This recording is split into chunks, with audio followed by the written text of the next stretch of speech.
జృంభిక ఆవిర్భావం. వృత్రుడికి కసి తీరలేదు. చేజెక్కిన ఇంద్రుణ్ణి నమిలి మింగేయాలని అనుకున్నాడు. శరీరాన్ని వృద్ధి పొందించాడు. కొండ గుహలాగా నోరు తెరిచాడు. సచీపతిని ఎడమచేత గుప్పిటిలోకి తీసుకొని నోటిలో వేసుకున్నాడు. నమిలి మింగడమే తరువాయి. దేవతలు భయభ్రాంతులై బృహస్పతిని సలహా అడిగారు. అతడు తన ఆసక్తులను ప్రకటించాడు. అంతలోకి మెరుపులాగా అందరికీ ఒక ఆలోచన వచ్చింది. అందరూ కలిసి మహాబలిశాలి అయిన జృంభికను అనగా ఆవలింతను సృష్టించారు. వృతుడి మీదకు వదిలిపెట్టారు. అది సోకడంతోనే వృతుడు పెద్దగా ఆవులించాడు. నోరు తెరుచుకుంది.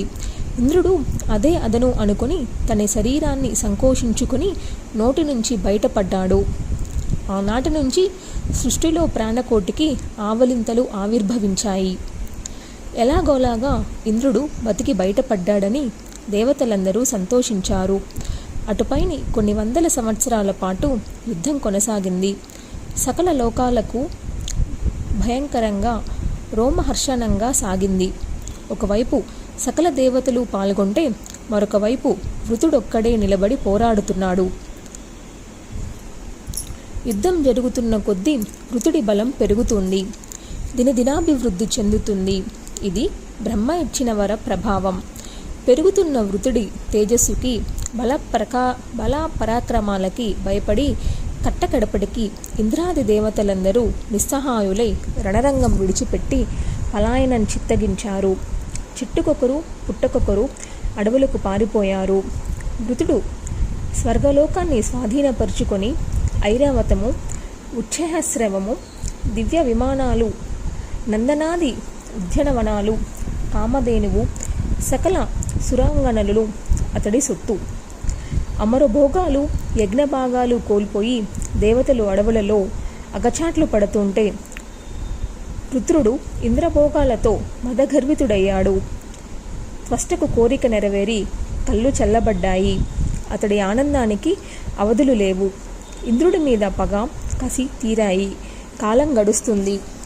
అడవులలో అమరులు సమావేశాలు జరుపుకున్నారు. ఏమి చేయాలి? వృత్రుడి మీద ప్రతీకారం జడపడం ఎలాగా? మళ్ళీ దేవరాజ్యాన్ని చేజెక్కించుకోవడం మాట ఏమిటి? తలలు పగలగొట్టుకొని సమాలోచనలు జరుపుతున్నారు. ఎంతకు ఏమీ తోచక శివుడితో సంప్రదిద్దామని కైలాసానికి వెళ్ళారు. జరిగినదంతా చెప్పి రక్షించమని మొరపెట్టుకున్నారు.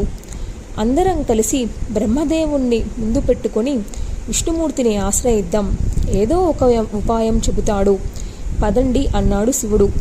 అలాగే బ్రహ్మను వెంటబెట్టుకొని విష్ణులోకానికి వెళ్ళారు. ముక్తకటంగా నారాయణుని వేదోక్తమైన పురుష సూక్తంతో స్తుతించారు. జగన్నాథుడు ఆ కమలాపతి ప్రత్యక్షమయ్యాడు. పేరు పేరున దేవతలందరినీ కుశలం అడిగి యథోచితంగా సన్మానించాడు. ఏమిటి ఇలా వచ్చారు? బ్రహ్మేంద్ర మహేశ్వరులు సైతం కదిలి వచ్చారంటే ఏదో పెద్ద కారణమే ఉండి ఉంటుంది, చెప్పండి అని అడిగాడు. దేవతలకు నోరు పెగలలేదు. దుఃఖంతో అందరి గొంతులు పూడుకుపోయాయి. విష్ణుమూర్తితో దేవతల మంతనాలు. కళ్ళల్లో నీళ్లు కుక్కుంటున్న దేవతలను చూసి సర్వార్థ తత్వవేత్త అయిన విష్ణుమూర్తికి ప్రేమ అనుకరించింది. దేవతలారా, ఏమిటి మౌనంగా ఉండిపోయారు? మంచో చెడో, శుభమో అశుభమో ఏదైతే అది సంశయించకుండా చెప్పండి. మీ దుఃఖాన్ని తొలగించడానికి ప్రయత్నిస్తాను, చెప్పండి అని మళ్ళీ అడిగాడు. అప్పటికి దేవతలు తేరుకొని నోరు మెదిపారు. ప్రభు, ఏమీ తెలియనట్టు అడుగుతున్నావే, ఈ ముల్లోకాలలోనూ నీకు తెలియనిది ఉంటుందా? పూర్వకాలంలో బలిచక్రవర్తిని పాతాళానికి అణిచివేసి ఇంద్రుణ్ణి కాపాడావు. వామనావతారం ధరించి త్రిభువనాలు ఆక్రమించావు. అమృతాన్ని దైత్యులకు అందకుండా చేసి దేవతలకు పంచిపెట్టావు. దేవతలకు నువ్వే ప్రభువువి, ఆపదల నుంచి కాపాడే సమర్థుడివి. ఇప్పుడు నువ్వే మమ్మల్ని కాపాడాలి మహాప్రభు అని దేవతలందరూ చేతులెత్తి నమస్కరించారు. మిత్రులారా, భయపడకండి. వృత్రుడిని సంహరించడానికి ఒక చక్కని ఉపాయం ఉంది, చెబుతాను. మీరందరూ మునుపటిలా హాయిగా సుఖపడుదురు గాని మీకు హితం చేయడం నాకు అవశ్య కర్తవ్యం. ఇందుకోసం నా బుద్ధిని, నా బలాన్ని, నా సంపదను అన్నిటినీ వినియోగిస్తాను. అంతగా అవసరమైతే మోసం చేసైన శత్రువుల్ని సంహరిస్తాను. మీకు విజయం చేకూరుస్తాను. సామధాన భేద దండోపాయాలలో 4 ఉన్నాయి. వృత్రుడు బ్రహ్మ ఇచ్చిన వరం వల్లనైతేనేమి, త్వష్ట చేసిన సృష్టి వల్లనైతేనేమి ఇప్పటికీ అజేయుడు కనుక దండోపాయం పారదు. ఏకైక మహావీరుడు, అసహాయసూరుడు కనుక భేదోపాయం నడవదు. స్వర్గలోక సంపదలన్నింటినీ స్వాయత్తం చేసుకున్నాడు కనుక దానానికి దిగిరాడు. ఇది ఇక లొంగదీసుకోవడం సామోపాయం ఒక్కటే మిగిలింది. ఇది ప్రయోగించి కన్నుగప్పి ప్రలోభపెట్టి ముందు అతడిని లొంగదీసుకోవాలి. అటుపైన గట్టుచప్పుడు కాకుండా మట్టు పెట్టాలి. ఇది వ్యూహం. కాబట్టి గంధర్వులారా, మీరంతా కలిసి మహర్షులు వెంటనే వెళ్ళి వృత్రుడిని ఆశ్రయించండి. శపథాలు చేసి నమ్మకం కలిగించి అతడి పక్షంలో చేరండి. గాఢంగా మైత్రి నేర్పండి. అదను దొరికినప్పుడు నేను ఇంద్రుడి వజ్రాయుధంలో ప్రవేశించి అతడిని సంహరిస్తాను. ఇంతకన్నా మరో మార్గం లేదు. సఠేసాఠ్యం సమాచరత్ అనేది రాజనీతి. దోషం లేదు. శౌర్యానికి లొంగని అవధ్యుడిని అంతమొందించాలంటే ప్రతారణం ఒక్కటే మార్గం. వామన రూపం ధరించి బలిని వంచలేదా? మోహిని అవతారం ధరించి దైత్యులను కికురించలేదా? ఇది తప్పదు. దేవతలారా, మీరంతా ఈ క్షణం నుంచి మహాదేవిని ప్రార్థించండి.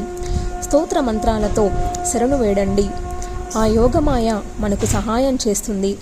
మహాదేవి అంటే సాత్విక శక్తి, పరాప్రకృతి, సిద్ధిప్రద, కామద, అకృతాత్ములకు అందని శక్తి. ఇంద్ర, నువ్వు కూడా పరాశక్తిని ఉపాసించు, ఆరాధించు, ప్రసన్నరాలిని చేసుకో. శత్రువులను తేలికగా జయించగలుగుతావు. ఆవిడ జగన్మోహిని. వృత్రుడికి మోహపరిచి మట్టు పెడుతుంది. మోహితుడిని జయించడం బహు సులభం. అసలు జగదంబిక ప్రసన్నురాలైతే ఏదైనా సుఖసాధ్యమే. లేదంటే ఏ కోరిక తీరదు, ఏ ప్రయత్నము నెరవేరదు. ఆవిడ అంతర్యామి స్వరూప, కారణురాలు. అందుచేత ఆ విశ్వజనని సాత్విక భావనతో సాత్విక మార్గంలో ఉపాసించండి. బలవంతుడైన శత్రువును ఎదుర్కోవలసి వచ్చినప్పుడు అమ్మవారిని ఆరాధించడం ఒక్కటే తక్షణ కర్తవ్యం. పూర్వకాలంలో మతుకైటబులతో నేను 5000 సంవత్సరాల పోరాడి సంహరించగలిగానంటే అదంతా అమ్మవారి కరుణ. అప్పట్లో జగన్మాతను నేను ఎంతగానో ఆరాధించానో బ్రహ్మదేవుడికి ఎరుక.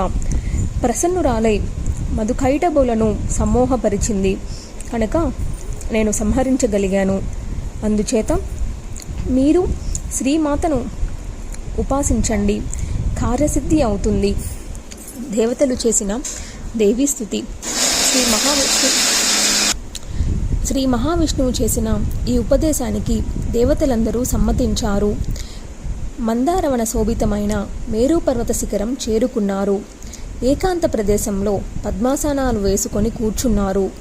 ధ్యానము, తపము, జపము చేసి సృష్టి సంహారకారిణి అయిన జగదంబికను స్తుతించారు. భక్తుల పాలిట కామధేనువును ఆరాధించారు. సంసార క్లేశ వినాశాన్ని ఉపాసించారు. తల్లి, మేమంతా నీ పుత్రులం. కష్టాల కడలిలో కొట్టి మిట్టాడుతున్నాం. వృత్రుడి బాధలు పడలేక అడవుల పాలయ్యాము. నువ్వే ఇలా ఉపేక్షించి ఊరుకుంటే ఇక మాకు దిక్కెవరు తల్లి? మేము చేసిన అపరాధం ఏమిటి మాత? ఎందుకని ఉపేక్షిస్తున్నావు? సకల లోకాలలోనూ నువ్వే సృష్టించావు. త్రిమూర్తులను కల్పించిన దానవు నువ్వు. వారు నీ కన్ను సన్నలలోనే వెలిగిన సేవకులు. ఇక మేమనగా ఎంత నీ పసిబిడ్డలం. ఒకవేళ మేము తెలియక ఏదైనా తప్పు చేసినా క్షమించి కాపాడవలసిన తల్లివి నువ్వు. ఏ తప్పు చేయని మమ్మల్ని కాపాడకపోతే ఎలాగా? నీ పాదాలకు శరణు వేడుతున్నాము. విభవ సుఖభోగాలు దులై మీరంతా నన్ను మర్చిపోయారు కాబట్టి కష్టాలు అనుభవించండి అని ఉపేక్షిస్తున్నావేమో అనుకుందామంటే అటువంటిది ఏమీ లేదు. నిన్ను మేమెప్పుడూ మర్చిపోలేదు. నిరంతరం ధ్యానిస్తూనే ఉన్నామయే. ఒకవేళ మర్చిపోతే మాత్రం బిడ్డల పట్ల కన్నతల్లి చూపించవలసిన కరుణా కటాక్ష రీతి ఇదేనా? నిజంగా మర్చిపోయి భోగభాగ్యాలలో తేలియాడుతూ మోహంలో కూరుకుపోయామంటే అది కూడా నీ కల్పన విశేషమే కదా. నువ్వు స్వభావ కరుణామయివి. దయ చూపించకపోతే ఎలాగా? ఒకప్పుడు మహిషాసురుణ్ణి సంహరించి మమ్మల్ని రక్షించావు. ఇప్పుడు లోక భీకరుడైన వృత్రుడిని ఖండించడానికి ఎందుకు సంశయిస్తున్నావో, ఎందుకని ఇంతకాలం ఉపేక్షిస్తున్నావో తెలియడం లేదు. సుమ్ముని సుమ్ములను సంహరించినట్టే వృత్రుడిని సంహరించి మమ్మల్ని కాపాడు. స్వశక్తితో క్లేశాలు తొలగించి దేవతల ఆర్తిని దుఃఖాలను ఉపశమింపజేయగలిగిన సామర్థ్యం నీకు తప్ప మరెవరికీ లేదు. అమ్మ, వృత్రుడి మీద నీకు దయ ఉండవచ్చు. అతడికి మేలు చేయాలని నువ్వు భావించవచ్చు. నిజానికి ఇప్పుడు వెంటనే సంహరించడమే అతడికి మేలు చేయడం. లేకపోతే ఆ జనదుఃఖ కరుడు కలుడు పాపాత్ముడు దుష్టబుద్ధి ఇంకా ఇంకా పాపకూపంలో ఉరుకుపోతాడు. అందుచేత ఉద్ధరించు. నీ బాణాలతో పవిత్రుని చెయ్యి. నువ్వు రాక్షసులను సంహరించడం అంటే వారిని పరిపూతలను చేసి నందనవనానికి పంపడమే కదా. ఈ వృత్రుడిని కూడా త్వరగా అలా పంపు. ఇతడు నీ సేవకుడని, నీ దయకు పాత్రుడని మేము విశ్వసించలేకపోతున్నాం.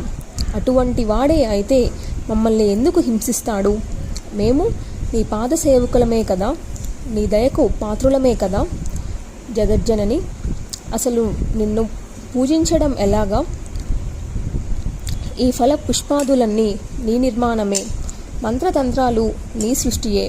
మేము నీ సృష్టి. నువ్వు పరాశక్తివి. నీ చరణాలకు శరణమంటూ మొక్కడమే మేము చేయగలిగిన పూజా విశేషం. సంసార జలదిని దాటించే నౌకలు నీ పాదపద్మాలు. వాటిని అర్చించగలిగిన మానవులు ధన్యులు.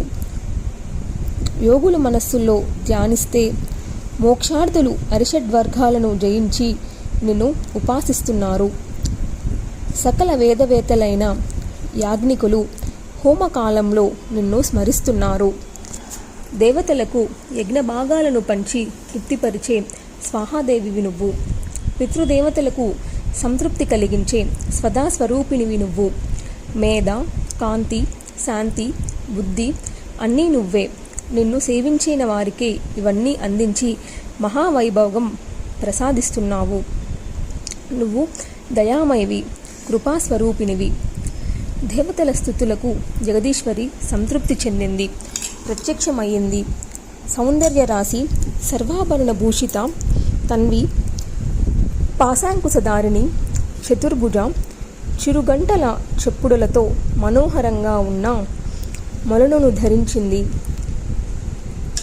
నుపురాలు గలగలలు, కంకణాలు గనగనలు, శిరసు మీద రత్న కిరీటం, దానిమీద చంద్రరేఖ, చిరునవ్వులు చిందిస్తున్న సుందర ముఖార విద్దనంతో ముచ్చటగా 3 కన్నులు, పారిజాత పుష్పకేసరం లాంటి శరీర ఛాయ, ఎర్రని వస్త్రాలు, రక్తచందన చర్చ, ఒక దయాసముద్రం, ఒక కరుణాసాగరం, ప్రసన్నముఖి, సర్వశృంగార వేషాఢ్య, సర్వద్వైతారణి, సర్వజ్ఞ, సర్వకృతి, సర్వాధిష్టాన రూపిణి, సర్వ వేదాంత సంసిద్ధ, సచిదానంద రూపిణి. దేవతలంతగా చూసి ఆనందపడ్డారు, సాష్టాంగ నమస్కారాలు చేశారు. ఏమిటి పని, నన్ను ఎందుకు పిలిచారు అని అడిగింది.